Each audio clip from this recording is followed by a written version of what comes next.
Hey there, Joanne and Jasmine here from ArtResin. Now, we all know and love the beautiful high gloss finish that ArtResin gives to your artwork. But what if you want the protection that ArtResin gives your art and that beautiful color enhancement that it gives, but you don't necessarily want that high gloss finish, you want more of a matte finish?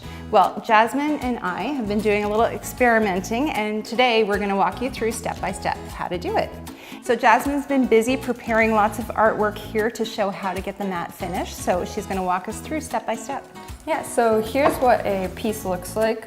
That's half and half done. Here you see the glossy part, that's ArtResin. And you can see this side also has ArtResin on it, but I've mattified it. It has a different effect. And I did this piece a long time ago, and I left it glossy, but just this week I decided I'd make it matte. And I really like how it turned out. I think it gives it just a different feel. You know, it's kind of natural looking, but you still get that hard ArtResin protection on it. Exactly. And this is a technique too you can use on your art, or you can use it on wood as well. It works beautifully for wood. So. Okay, Jasmine, so the first step obviously is to resin your artwork. Now, because we're gonna be sanding, do you think one coat is enough, or would you put 2 coats of resin on? So for this project, we're gonna be using really fine grit sandpaper because we're not really taking a lot off the top. So we can do 1 coat, or you can do 2 if you felt like it. Perfect. Okay, and what supplies do we need today? So over here I have 3 different grits of sandpaper, and we have our water bottle because we're going to be doing wet sanding. When I was experimenting, I did some dry sanding and I did some wet sanding, but I found that the wet sanding gave a really nicer, smoother finish, because if you were here in real life, you'd be able to see that there's these little tiny scratch marks on the dry side. And the wet kind of just helps to carry those little particles away so they don't scratch your piece up. What we have is our water and some lint-free cloths for that process. And to finish our pieces off, we're going to be using the tung oil and the cutting board wax, and I'll show you how that works when we get there. Perfect. And the last piece of equipment that we need is a dust mask. So anytime you're going to be sanding resin, you definitely want to be wearing a dust mask so you're not breathing in any particles. Okay, so to sand these pieces down, for a small piece, hand sanding is absolutely perfect, but if you've got a larger piece, you probably want to use an electric sander. So we're going to be showing you both ways. Alrighty. Okay? Yep, masks on. Let's get started. All right, so let's get started. I'm gonna start with a 320 grit here, and I'm just gonna do this side of the piece so we can see the difference at the end. Here we go. We're starting with 320, which is a fairly fine grit. The higher the number, the finer the grit is. So we're not doing something low, like an 80 or a 100 even, because you're gonna end up scratching up your piece too much, and it's gonna take forever to try and polish all that off. And you just don't need it for this technique. So, start with your water, give her a good spray. You kind of want to get your sandpaper pretty wet for this, so you're going to hold it and start working it in small circles around when you're wet sanding, like this. Takes a bit of elbow grease. So you get little circles all the way around. You want to get everywhere. So you're going to try and work it up to like a gritty paste. So we're finally coming to see this paste that I was talking about. You can see it looks a bit like toothpaste. Now, once that paste that you're forming gets too dry, that you wet it thoroughly and you wipe it off with your cloth. Don't be afraid to like really saturate it. You do want to work really wet for this. And then you can start the process again by wetting your piece, wetting your sandpaper if you like, and starting to sand again. So I'm sanding with 320 still, and I'm sanding until I see that they're absolutely everywhere, until they're even across the entire piece that I'm doing. So you're basically trying to get it as even as you can with each level of grit that you're using.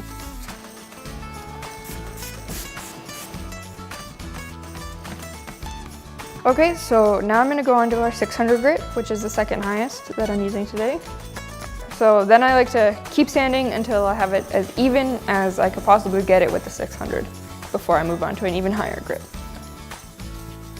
See here, we're working right now with like a pretty good level of paste. You don't want it to get too much more dry or stickier than that, because that's when you start dragging the like microparticles across the resin, and that's when you get the kind of gouges, the little tiny gouges. So this is good, not much thicker than this. Now we've done our 600 grit, we can move on to our 1500 grit, which is, it's almost like a polishing grit. You're not gonna like feel a lot to it, but you know, it just helps to finish it off, really. Get any little snaggles that are left. As you're going, let it get dry, and that's when you're gonna be able to see your matte effect. And you can, you know, you can assess whether you need to go back to a grit before, or if you've done a good job and you're happy with it. And just work it until it's as tight as you can get it, so you don't want to see any large scratches appearing from the 600 or the 300, and that's how you're gonna buff it out with this. And it can take a bit of time, but it looks really nice at the end. Alrighty, so I finished sanding this, and now we'll just get to the last step. So I'm gonna use cutting board wax just to polish it off. So here we're gonna work the wax in. It takes a little bit of elbow grease again. We're just going around in little circles, just like how we were sanding. And what this is doing is it's working the wax into the teeny tiny microscopic little scratches that we've created on the surface of this piece. And that's what gives it its matte look. And working the wax in, it's not gonna bring the shine back. It's just going to give it a really nice finished look on your matte piece.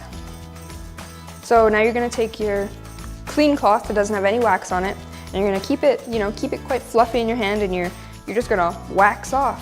And this is just gonna take any like thick layers of wax that are sitting on top of the piece that haven't worked themselves into the little scratches that you've made.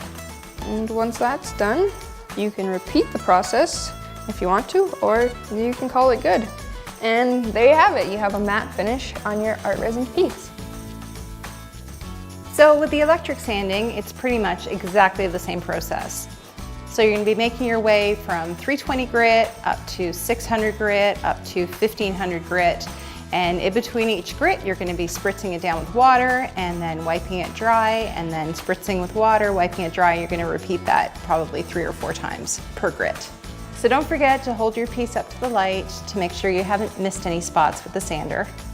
Especially pay attention to the edges. All right, I'm back. I'm finished sanding my piece with the electric sander.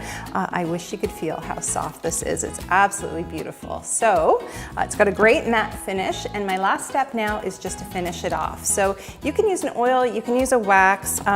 This tung oil here, it actually has kind of a brownish color, so I'd probably reserve this for wood rather than a piece of artwork, but it's up to you.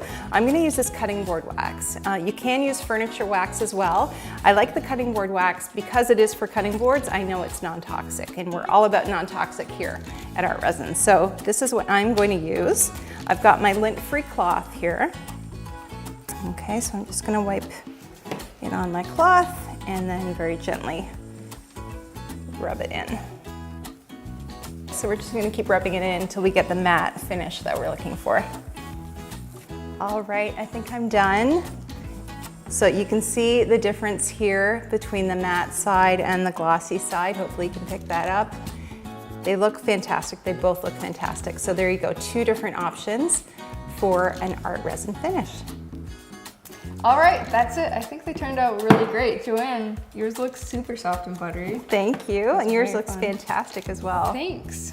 Well, I hope you enjoyed learning how to do a matte finish. Remember, you can do it on your artwork. You can do it on wood as well. And one of the great advantages actually to using it on wood, a matte finish on wood, if you have something like a tabletop, it makes it a little more scratch resistant.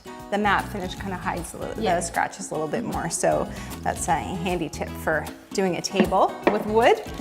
So whether you choose a matte finish or a glossy finish, ArtResin makes your artwork look amazing.